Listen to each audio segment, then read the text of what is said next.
Hey everyone, it's Kitten, Asking Ye Shall Receive. Looks like a lot of people were interested in hearing more information on EDS, which I always encourage, and they were kind of interested in vlogs. I'm not sure if I'm necessarily going to do the typical vloggy type stuff. I talk about like my day-to-day stuff because that's pretty boring, honestly. But I figured I could answer emails. A lot of the questions I get sometimes in emails are very similar. Also, there are certain emails that I feel like if I address them, it's relevant to my illness as well as kind of easier, I think, to explain it sometimes.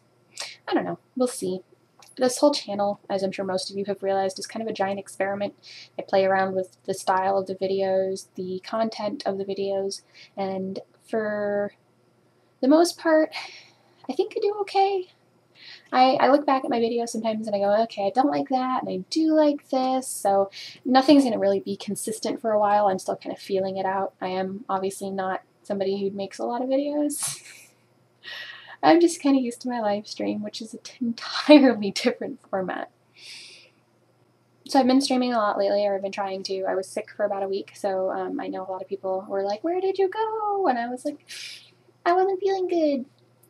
The other channel that I made is for gaming videos, but I don't know if I'm going to keep it because editing the gaming footage down from long time periods is extremely time consuming. It takes me almost an entire day to edit a single gaming video just because there's, I mean, sometimes 4, 5, 6, 7, 8, 9, 10 hours of footage that I have to sift through. If you want to see a lot of gaming footage, I recommend going to HJ Tenchi's channel. He's a friend of mine. We play a lot of games together. He does a lot of Let's Plays for Civilization. We've been playing Fable 3, Borderlands, Diablo, or no, we haven't started playing Borderlands yet, but we will. Dungeon Defenders, Diablo 3, and he records a lot of the Team Fortress 2 shenanigans that go on. Oh, I did buy a TF2 server. It is always up. It's a dedicated server. It's not run from my computer, so you guys are free to use it. Just search for Kingdom of Kitten. If you aren't part of the Steam group already, it is also called Kingdom of Kitten. I'm still not sure how that started. But anyway, the IP is listed on the profile as well as under the event section. So pretty easy to find. Add it to your favorites. You can come join us. The group is public. You can add yourself if you want to wear the tags. I don't care. Do whatever you want. It's pretty casual. Let's see what else. Oh, new raffle. The new raffle prizes are 3 Dota 2 beta keys, 2 copies of Portal, and the set of Batman Arkham City and Batman Arkham Asylum Game of the Year edition. So that's for this raffle that we're holding currently. So what I'm going to have you guys do is if you're entering the raffle, I would really, really appreciate it if you guys could specifically be like, hey, this is for the raffle. Because what's happening is we're getting people who are donating to help me out with like medical expenses and things and who don't care about the raffle. And then their names are getting drawn and this stuff is going back into the raffle and it's taking away the chances to win the prizes from the people who are actually trying to get them. So if you don't put in a note when you donate, hey, this is for the raffle, I'm not going to put you in it. Unfortunately, I know that some people forget to do it. If that's the case, just email me. It's fine. Just email me. Be like, hey, Izzy, I forgot to tell you this is for the raffle. This is my name. This is what I donated. Like blah blah blah. I'll be like, yeah, okay, that's fine, and I will make sure to note that. But to try and prevent that from happening, where I'm like, because I seriously had one of the raffles a while back where one of the prizes was redeemed out of like 5. And like a lot of the people who were actually wanting to win the prizes didn't win. Last time we did the raffle, we did them $1 a ticket. There were way more donations than I thought there were going to be, and so it wound up taking a long time. So this time they're $5 a ticket. So it's $5 for a raffle ticket, which is still pretty low, I think. I don't think that's a bad price. And that enters you for a chance to win any of those prizes that I mentioned. So I think this time what I want to talk about as far as EDS is I want to talk about growing up.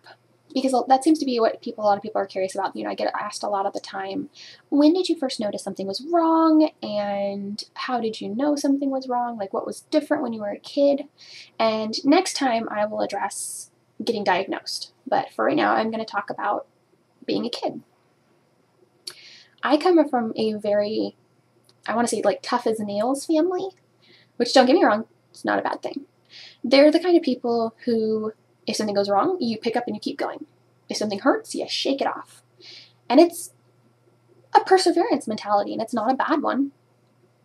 Unless there is something legitimately very wrong with you, in which case it's not so great. But in my case, I think it really did shape who I am. I think it gave me a very strong will, kind of a never say die sort of mentality. But because of that, I think I ignored a lot of the things that, you know, when you get older and you look back at things, you're just like, oh yeah, that makes sense now. And I have those moments a lot because as a kid, I was always injured and I was covered head to toe in bruises all the time because I was so fragile, but I was just like, you know, who cares if I got hurt? Because, you know, kids bounce back from things, obviously. So, if you like fall down or you skin your knee, you know, you cry for a minute, then you get up and you just keep going. I was considered, you know, gangly as a kid because I was extremely small, I was extremely thin, and I was really tall. And so I was, you know, that's what they always told my mom, oh, she's just, you know, she's just gangly, she'll grow out of it. Because I went to see an orthopedic specialist several times. I specifically remember when the first time I ever dislocated my knee, it was a huge ordeal. I was off and on crutches after that for the next 4 years. Periodically, I would hurt my knee and then I'd be on crutches and then I would get better and then I'd hurt it again and I'd be on crutches again, because throughout my school years, I went through being a gymnast, I was a swimmer, I was on track, and I played like baseball and flag football and, you know, all kinds of other things as like a side thing. But I was extremely active, which, you know, I was a kid. But I noticed over time that my knee just kept getting worse and worse and worse, and eventually I gave up sports.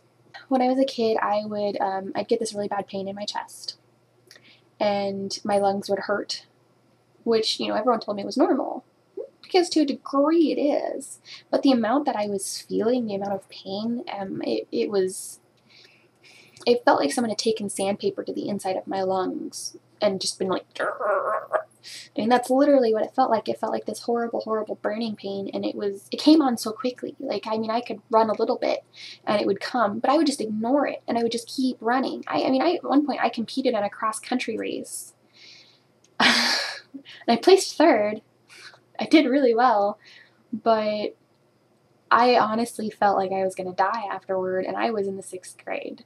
My heart was beating irregularly, my pulse was weird, and I could tell it was weird, and I didn't understand why, but I could feel it beating irregularly, and it was making me dizzy, and I actually fainted at the finish line. But I was always hypermobile. As a kid, always hypermobile, and I bruised so easily, my skin was so fragile. I could, like, you know, bump into the wall, and I'd have giant bruises. I would bump into things, and my legs would look like they have, like, somebody, just like little fingerprint bruises all down my legs. So it looked like somebody just like poked me with a stick over and over or something ridiculous. I was fragile. And I was always really sick.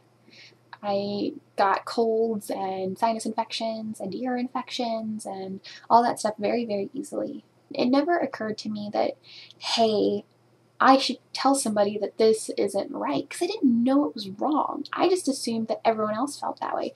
Even when I got older and I left high school, I still continued to think it was normal. I actually worked as a hostess and a waitress at one point, and I remember when I was on my feet all day long, and I felt, I mean, your feet hurt after a long day, but this was like, it was so much agony that by the time I got home, I mean, my feet were so tender, I literally couldn't put weight on them. And I would have to come home and I would ice them, and I thought it was normal. I thought I was just a giant wuss. That's honestly what I thought for most of my life. I thought, I'm a wussy. I just can't handle pain. I'm a coward. I'm lazy. Like, I believed those things. I believed that it was my fault and that I just needed to man up, as they say. It took a lot for me to finally kind of sit down and realize, okay, something isn't right. And the first time it ever occurred to me that something was wrong, I think I was about 14, 15, somewhere around there. I was a teenager in this house. Because I have this really bad impulsive nature where I do things like I pop up out of my chair without thinking. And I don't know why, because I know better. Because when I stand up that fast, my POTS syndrome kicks in and my blood pressure drops. And that's why I get really dizzy when I stand up fast. And yet I somehow managed to do it anyway. Sometimes I'm kind of derpy, but back then I didn't know any better. And so I would pop up and run up the stairs because I was going to get a snack or use the bathroom or get a drink or whatever the case might be. I got to the top and I was just like, my vision tunneled, my ears were roaring, I couldn't hear or see anything, and I collapsed in the kitchen, and I was just like, because I had gotten dizzy spells all the time. My vision would tunnel. It would go gray around the edges and tunnel down to a pinprick, and my ears would roar, but I wouldn't faint. I would just get really dizzy, and I'd be like, oh, hold on to something. And my vision would clear, and I'd be fine. This time it didn't, though, and I actually, like, fell because I completely lost my balance and my ability to stand. I was like, okay, that's not normal. Like, there was nothing normal about that. But at this point in my life, I was so proud that I couldn't admit to anyone that this had happened. So I just shook it off. I said, it's fine. It's whatever. I'll deal with it. Because I'm going to be tough. I'm going to stick it out and it'll be fine. I was stubborn, and I didn't want to admit that I needed help. I didn't want to admit anything was wrong. I didn't want to admit I was weak. I had to change my definition of weakness, because physically I am very weak, and there's no denying that. I used to do stuff like show off by lifting, giant bags of river rock and carrying them for my mother, because I was like, oh yeah, look how tough I am. I'm so tough. The price we pay for pride. Because, now I've destroyed my body at this point. I've gotten better, though. Sammy doesn't have to yell at me near as much about things. Although she still does sometimes. Like, no, Izzy, you can't do that. And I'm like, but Ball wants to. But I'm getting better. I am. I do try to go out of my way to remember to not do certain things. The thing that people who watch these videos have to keep in mind is I was diagnosed December 15th, 2010. I spent over 20 years learning bad habits. So granted, it's been over a year now since I was diagnosed, but I'm still unlearning a lot of bad habits, a lot of things that I do just without thinking, and I pay the price for it. See, I want to. Like, when I'm excited, I want to jump up and down just as much as the next person. And honestly, like, yeah, I'm not paralyzed, but because of that, I do things I'm not supposed to all the time, because physically I have the capacity, but I have huge repercussions for it. Bad Izzy. And I really try not to do those things, and everyone yells at me, and they're like, you're not supposed to do that, blah, blah, blah. But it's my pride, and it's hard to give that up. It's really hard to give up your pride, especially when, like I said, I've spent over 20 years adjusting to my life, and then now I'm having to kind of relearn how to do everything. And you feel like all the time, like, oh, I should be able to do that. And then you're like, except that I shouldn't. So, yeah, like I said, next time I will talk about what it was like getting diagnosed. It's quite a long story, and it did take almost an entire year. And I will start answering emails. If you guys send me questions, I will answer the questions in the vlogs. I'm going to try and do one of these a week, I think, is what I'm going to do. I think if I set a goal like that for myself, I'll be more likely to adhere to a schedule. But I make you no promises, because I'm probably going to break that. But I will try to do one a week. The email I think I've chosen for today is somebody was asking me about my wheelchair, and they were asking about the subluxations of the joints in my shoulders and my elbows. His name is James. So he says he noticed that my wheelchair was a Tylite. He says, I've been considering a chair for myself sometimes. I manage without for now, but I doubt for much longer. I was mainly curious as to whether or not these modern ultralight chairs, you get a lot of shoulder or collarbone subluxation. Of course, I guess it's all dependent on whether or not you have any issues with those joints to begin with. Everyone's different. I do have issues with these joints, not as much as my knees, ankles, and hips. Those ones have kind of been the hardest hit. But yes, I do have issues, and I have noticed as I've been using my chair that I am getting like the popping and the catching and the subluxing of the collarbones and shoulders when using my chair, and I have tried to kind of compensate for that with the way I use my chair. I don't particularly like the scooter for several reasons.